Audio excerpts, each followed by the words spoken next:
इस फिल्म की शुरुआत एक ओवरवेट क्लमजी प्रोफेसर सरमन क्लम के साथ होती है और इसी क्लमनेस के कारण एक दिन वो बुरी तरीके से फंस जाता है। प्रोफेसर एक दिन अपने विलियम्स कॉलेज काम पे जा रहा होता है कि रास्ते में देखता है कि बहुत सारे हेमस्टर जो कि कॉलेज के बाहर घूम रहे हैं। इन हेमस्टरों की इतनी तादाद हो जाती है कि लोगों के पेट में भी घुसने लगते हैं और हर तरफ तबाही मचा देते हैं।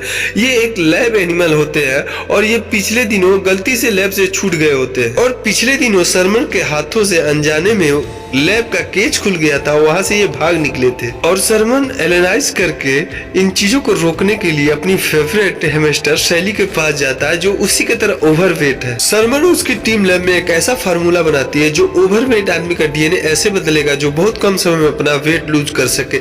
उस फार्मूले का प्रयोग शैली पे करते हैं और शैली अपना 85 ग्राम वजन कम कर लेती है। इससे उनके फार्मूले की एफिशिएंसी पता चलती है। उसके बाद से सरमन का असिस्टेंट जैसन डोज बढ़ाने को कहता है, लेकिन सरमन मना कर देता है और कहता है कि ये शैली के लिए खतरनाक हो सकता है। उसके बाद से डीन सरमन को बुलाते हैं और हेमस्टरों के इंसिडेंट के बारे में पूछते हैं और कहते हैं कि उस इंसिडेंट के बाद से साइंस डिपार्टमेंट ने अपने बहुत सारे फंड खो दिए हैं और हालाना का एक बंदा इस कॉलेज को $10 मिलियन देने को तैयार है और वार्निंग देते हुए कहते हैं कि वो अपना प्रयोग सावधानी से करे क्योंकि वो हार्लन को खोना नहीं चाहते। उसके बाद से सरमन क्लास ले रहा होता है और बोर्ड से कुछ लिख रहा होता है, तभी उसके पेट से नीचे लिखी हुई चीज मिट जाती है और वहाँ बैठे बच्चे हंसने लगते हैं। उसके बाद से कार्ला नाम की एक न्यू टीचर उससे मिलने आती है और कार्ला केमिस्ट्री में ग्रेजुएशन की होती है और वो हाल के पास एक क्लास में पढ़ाती है। सरमन को वो बहुत अच्छी लगती है। उसके बाद से कार्ला कहती है कि वो हमेशा से सरमन से मिलना चाहती थी और तुम्हारा काम मुझे बहुत पसंद है।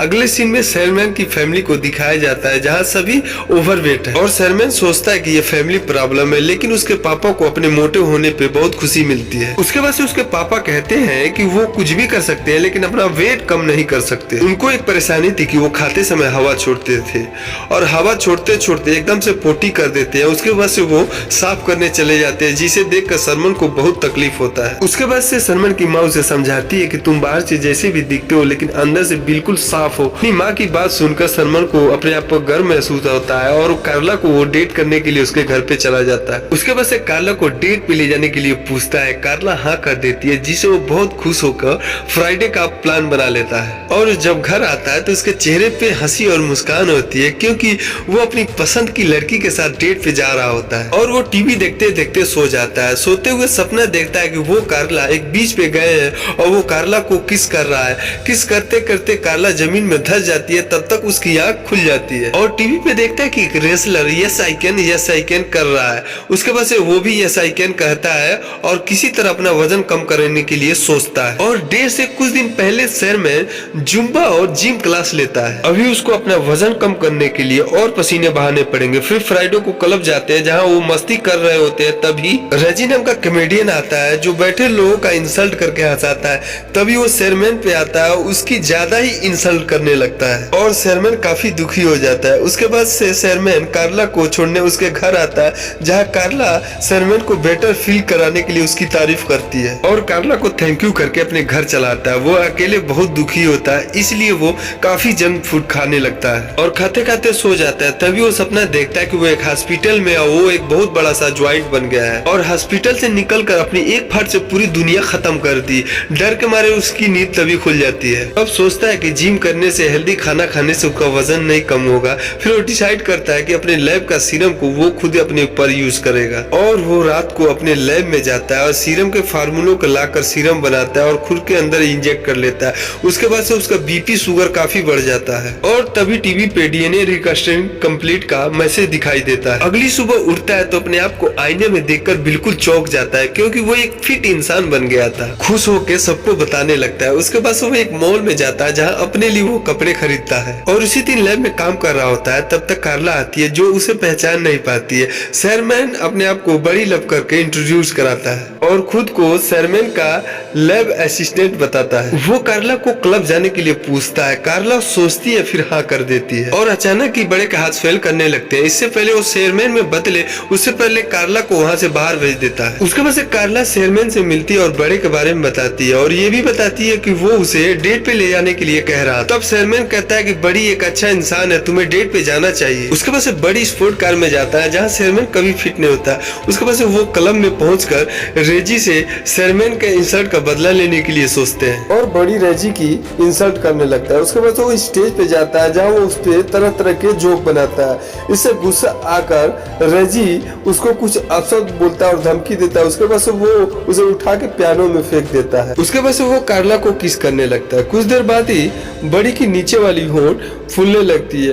वो कार्ला को एलर्जी बताकर वहां से चला जाता है और उस क्लब में शेयरमैन का असिस्टेंट जॉनसन भी आया होता है जो वेटर के पास बड़ी का कार्ड देखा है और उसको शक होता है कि बड़ी ने कहीं शेयरमैन का कार्ड चुराया तो नहीं है। उसके बाद वो पीछे उसके जाता है और जब जॉनसन कार के पास जाता है तो उसको सारी सच्चाई के बारे में पता चल जाता है क्योंकि बड़ी का नीचे का होंठ काफी ज्यादा स्वेल कर रहा था। उसके बाद वो समझ जाता है कि शेयरमैन ने सीरम के डोज को ले रखा है। फिर शेयरमैन गाड़ी के अंदर फंस जाता है जिसे गाड़ी काट कर उसे निकाला जाता है। अगले दिन वो अपने क्लास के लिए जाता है लेकिन क्लास खाली रहती है। वहाँ पे उसका डीन इंतजार कर रहे होते हैं। डीन शेयरमैन को एक फाइल दिखाते हुए कहते हैं कि हार्लन को हमारा सीरम पसंद आया लेकिन हार्लन अगर हमारे हाथ से गया तो वो तुम्हारी वाट लगा देंगे। और वो शेयरमैन से कहते हैं कि मैं उम्मीद करता हूँ कि किसी तरह की कोई परेशानी नहीं होगी।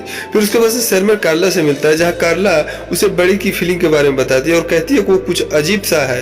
उसके बाद से शेयरमैन कार्ला को अपने घर डिनर पे ले जाता है जहाँ वो खाने को देखकर काफी चौंक जाती है और शेयरमैन की फैमिली उन दोनों के रिलेशन के बारे में अनाप शनाप सवाल पूछती है। तभी शेयरमैन के पिता एक फाट मारते हैं जिससे कार्ला को बहुत अनकंफर्टेबल होता है। डिनर के बाद से शेयरमैन उसे छोड़ने बाहर आता है और फैमिली के किए गए व्यवहार से उसे माफी मांगता है। फिर कार्ला कहती है कि उसे बड़ी का इंतजार है। उसके बाद से शेयरमैन सोचता है कि वो कार्ला से मिलने बड़ी बन के ही जा सकती, इसीलिए सीरम को कंज्यूम करने के लिए लैब में जाता है। तभी जॉनसन आकर रोक देता है और कहता है कि तुम जब भी इस सीरम को लेते हो तुम्हारा हार्ट बीट, शुगर, हर चीज बढ़ जाता है। जॉनसन उसे बहुत समझाता है लेकिन बड़ी नहीं मानता। उसके बाद से जॉनसन कहता है कि ऐसा ही चलता रहा तो बड़ी शेयरमैन के शरीर पे कब्जा कर लेगा। और दूसरे सीन में हम देखते हैं कि बड़ी कार्ला को लेकर होटल जाता है जहाँ डीन और हार्लन शेयरमैन का वेट कर रहे होते हैं। उसके बाद से डीन के कहने पे बड़ी उस फार्मूले को हार्लन के सामने एक्सप्लेन करता है। इतना अच्छा से एक्सप्लेन करता है कि हार्लन उस डील के लिए हाँ कर देता है और बड़ी शेयरमैन का सारा क्रेडिट ले लेता है। यह देखकर कार्ला उस पर भड़क जाती है। फिर बड़ी कहता है कि तुम्हें जाना है तो जाओ, तुम्हारी जैसी हजारों लड़कियां मिल जाएगी। फिर कार्ला उससे गुस्सा के वहाँ से चली जाती है। उसके बाद से डीन शेयरमैन की पोजीशन बड़ी को देता है और कहता है तुम्हें फाइनल रिपोर्ट देना है।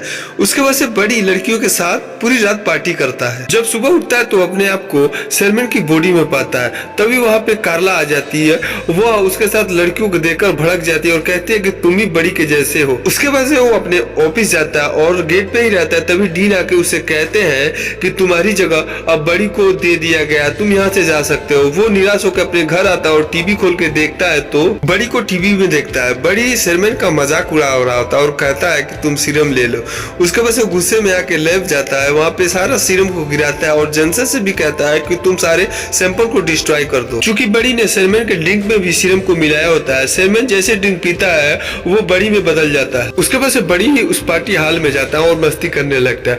कंप्यूटर पे जॉनसन जैसे ही मैसेज देखता है कि बड़ी का टेंशन लेवल बढ़ गया है और वो भागने लगता है और वो सोचता है कि एक डोज और लिया तो शेयरमैन मर जाएगा, बड़ी रह जाएगा। और तभी बड़ी उस सीरम के बारे में बताने लगता है। बड़ी के कभी पेट निकलते हैं तो कभी आर्म। वहाँ मौजूद लोग शौक में पड़ जाते हैं। तभी वहाँ चिल्लाते हुए जॉनसन आता है और डोज लेने से रोक रहा है। उसके बाद से बड़ी अपना गला दबाता है। तब जाके सभी को मालूम चल जाता है यह बॉडी तो शेयरमैन का है जो बड़ी को सीरम लेने से रोक रहा है और बड़ी उस डोज को नहीं ले पाता है। उसके बाद वो शेयरमैन में बदल जाता है। वहाँ पे मौजूद लोग यह माजरा देख के हैरान हो जाते हैं। उसके बाद से शेयरमैन कहता है कि यह सीरम लोगों की भलाई के लिए बना था लेकिन यह बुरी तरीके से फेल हो गया और वो कहता है कि मैं डाइट करके अपना वेट लूज करूंगा। उसके बाद से वो जा रहा होता है। तभी कार्ला के उसे रोक लेती है और अपने साथ डांस करने को कहती है और ये भी कहती है कि उसका साफ मन होने के कारण वो हमेशा से उसे पसंद करती थी। इस फिल्म के आखिरी सीन में हम देखते हैं कि हार्लन भी फंड देने के लिए राजी हो जाते हैं और ये कहते हैं कि चाहे एक्सपेरिमेंट फेल भी हो गया हो तो कोई दिक्कत नहीं, लेकिन मुझे शेयरमैन की ऑनेस्टी बहुत पसंद आई और यह फिल्म यहीं पर खत्म हो जाती है। और भाइयों, शेयरमैन का किरदार कैसा लगा आपको, इसका कमेंट बॉक्स में जवाब जरूर